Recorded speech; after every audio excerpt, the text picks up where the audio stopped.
సూర్యాపేట జిల్లా హుజూర్నగర్ ప్రభుత్వ డిగ్రీ మరియు జూనియర్ కళాశాల బిల్డింగ్ నూతన భవనాలకు శంకుస్థాపన చేశారు మంత్రి ఉత్తమ్ కుమార్ రెడ్డి. మంత్రి ఉత్తమ్ కుమార్ రెడ్డి మాట్లాడారు. విద్య ప్రతి ఒక్కరికి ప్రస్తుతం అవసరమని, విద్య మంచి బుద్ధితో పాటు నడవడికను నేర్పిస్తుందని తెలిపారు. సమాజంలో జరిగే ప్రతి ఒక్కదాన్ని కూడా విద్యార్థుల అంకిత భావంతో అర్థం చేసుకుని మెలగాలని తెలిపారు. విద్యార్థుల చదువు పట్ల ప్రభుత్వం ఎంతగానో కృషి చేస్తోందని, అందులో భాగంగానే ప్రతి ఒక్కరూ విద్యార్థికి స్వేచ్ఛ వాతావరణంలో చదువుకునేలా ఉండాలని నూతన భవనాలను ప్రారంభించడం జరుగుతుందని తెలిపారు.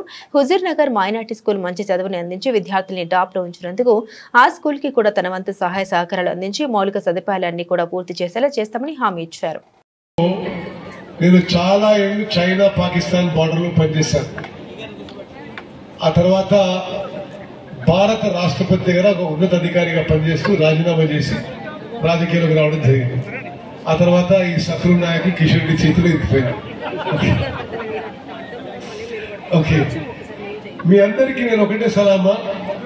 హుజూర్నగర్ నియోజకవర్గంలో విద్య విషయంలో ప్రత్యేకంగా ప్రభుత్వ కళాశాలలో చదువుతున్న విద్యార్థుల విషయంలో మీకు ఎటువంటి వసతులు అవసరం ఉన్నా మీ ఉత్తమన మీ ఎంబడి ఉంటాడు. మీకు ఎంకరేజ్మెంట్ గా నేను గతంలో అనౌన్స్ చేసినా కానీ అది ఫుల్ఫిల్ కాలేదు. కలెక్టర్ గారు, మీరు నాకు నా సైడ్ నుంచి అంటే నా పర్సనల్ అకౌంట్ నుంచి ఎవ్రీ ఇన్ఫార్మ్ చేయండి. ఒక ఇన్స్టిట్యూషన్ కాబట్టి చేయండి. ఇన్స్టిట్యూషన్ గవర్నమెంట్ డిగ్రీ కాలేజ్ లో ఫైనల్ ఇయర్ లో, గవర్నమెంట్ జూనియర్ కాలేజ్ లో ఫైనల్ ఇయర్ లో, residential school and junior college లో ఫైనల్ ఇయర్ లో ఏ విద్యార్థి గాని విద్యార్థిని గాని టాపర్ ఉంటారో తప్పనిసరిగా వాళ్ళకి నా సైడ్ నుంచి ఒక గోల్డ్ మెడల్ ఇస్తా అని చెప్పి కూడా ఈ సందర్భంగా అది మీకు ప్రోత్సాహంగా మీరు ఇంకా మంచి చదువుకోవాలి, జీవితంలో పైకి పోవాలని, మన నియోజకవర్గాన్ని అన్ని విధాలుగా ముందుకు తీసుకుపోవడానికి, రాష్ట్రంలో అగ్రగామిగా నిలబెట్టడానికి నిరంతరం కృషి చేస్తున్నాను. మరి సాగునీరు కానీ త్రాగునీరు ఇక్కడ వచ్చిన వాళ్ళలో Telangana minorities residential school and junior college principal గారు వీళ్ళందరికీ పాపులర్ ఉంటారు.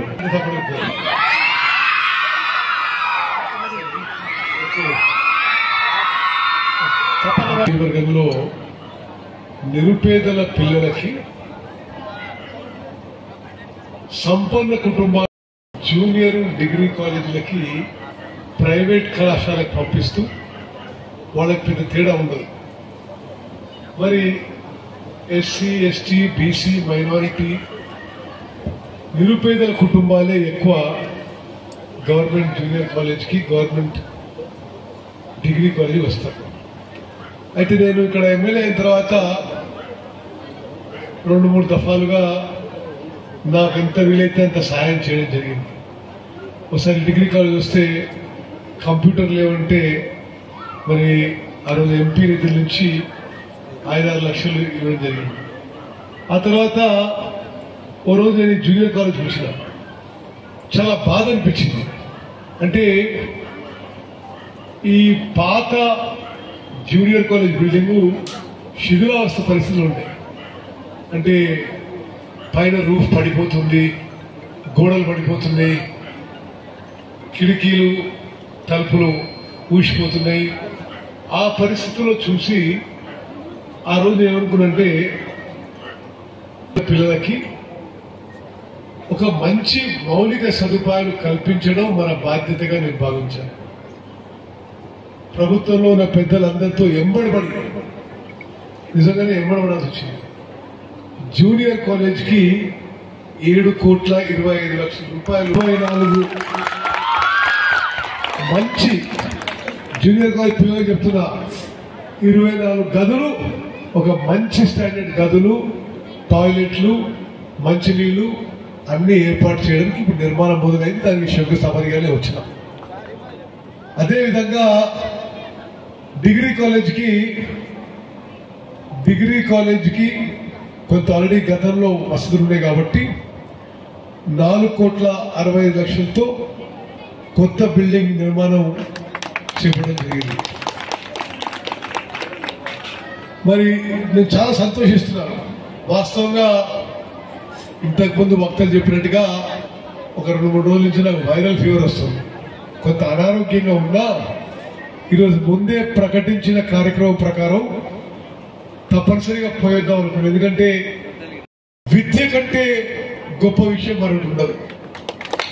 ఎంత నిరుపేదలైనా సంపన్నులైనా మనందరం గుర్తుపెట్టుకోవాలి, మన పిల్లలకి సరి అయిన విద్య ఇస్తే వాళ్ళకి వాళ్ళ జీవితాల్లో వెలుగు నిండడానికి మరో 4 మెట్లు ముందుకు పోవడానికి మనం దోహదపడ్డవాళ్ళం. ఆ ఉద్దేశంతో, ఆ దృఢ సంకల్పంతో నేను కోదాడ ఎమ్మెల్యే ఉన్నప్పుడు కానీ, హుజూర్ నగర్ ఎమ్మెల్యే ఉన్నప్పుడు కానీ, ఎంపీ ఉన్నప్పుడు కానీ ప్రభుత్వ కళాశాలకి సదుపాయాలు పెంచి నిరంతరం ప్రయత్నం చేస్తూనే ఉంటాం. మరి ఈరోజు గవర్నమెంట్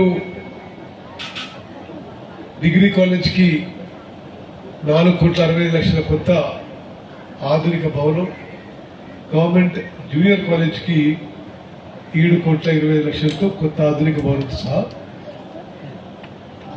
మైనారిటీస్ రెసిడెన్షియల్ స్కూల్ వాళ్ళు, minorities residential school and junior college వాళ్ళు వాళ్ళ ప్రిన్సిపల్ రెహానా బేగం గారు కొన్ని కోరికలు పెట్టారు. తప్పనిసరిగా మీ యొక్క ఇన్స్టిట్యూషన్ పట్ల కూడా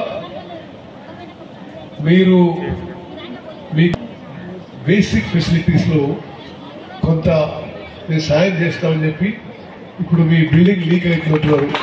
తప్పనిసరిగా దానికి మరమ్మతులకు ఏం చేయాలో చేయిస్తారు. మీరు డార్మిటరీకి జంబో ఫ్యాన్స్ కావాలంటున్నారు, తప్పనిసరిగా మంజూరు చేస్తే ఏర్పాటు చేస్తామని చెప్తున్నారు.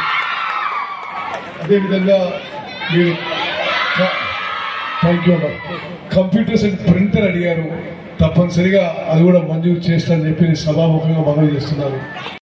ఎంతమంది ఉంటారు minorities residential school and junior కాలేజ్లో? ఎంతమంది అమ్మా? మీకు ఇప్పుడు మంచినీళ్ళ ఫెసిలిటీ ఏంటిది ఉండాలి ఇది? ఓకే, మీకు మీ మైనారిటీస్ రెసిడెన్షియల్ స్కూల్ అండ్ కాలేజ్కి పిల్లలందరికీ సరి అయిన విధంగా పరిశుభ్రమైన మంచినీళ్లు అందడానికి తప్పనిసరిగా కొత్త ఆరో ప్లాంట్ మంజూరు చేస్తానని చెప్పి సభాముఖంగా. అదేవిధంగా మరి మీకు ఒక ఆసక్తికరమైన విషయం చెప్పాలి. నేను కాలేజ్ పోలేదు. నేను 11వ క్లాస్ తర్వాత మిలిటరీ చేరినాను. సో మరి కాలేజ్, నేను జూనియర్ కాలేజ్ పోలే, డిగ్రీ కాలేజ్ పోలే. నేను 11th క్లాస్ తర్వాత నేషనల్ డిఫెన్స్ అకాడమీలో చేరిన. అయితే అక్కడ డిగ్రీ కూడా చేస్తారని అందరు చేస్తారు, నేను కూడా చేసిన. బట్ మీలాగా సరదాగా తిరిగే మరి ఎంజాయ్ చేసే కాలేజీలో నేను అనుకోలే. నేను 15.5-16 yearsకే మిలిటరీలో చేరినా, అక్కడనే డిగ్రీ కూడా చేసిన. మరి జస్ట్ పిల్లలకు ఆసక్తి ఉంటుంది కాబట్టి నేను భారతదేశం యొక్క సైన్యంలో వైమానిక దళంలో చైనా బార్డర్లో MiG-21 యుద్ధ విమానాల పైలట్ గా పనిచేసిన.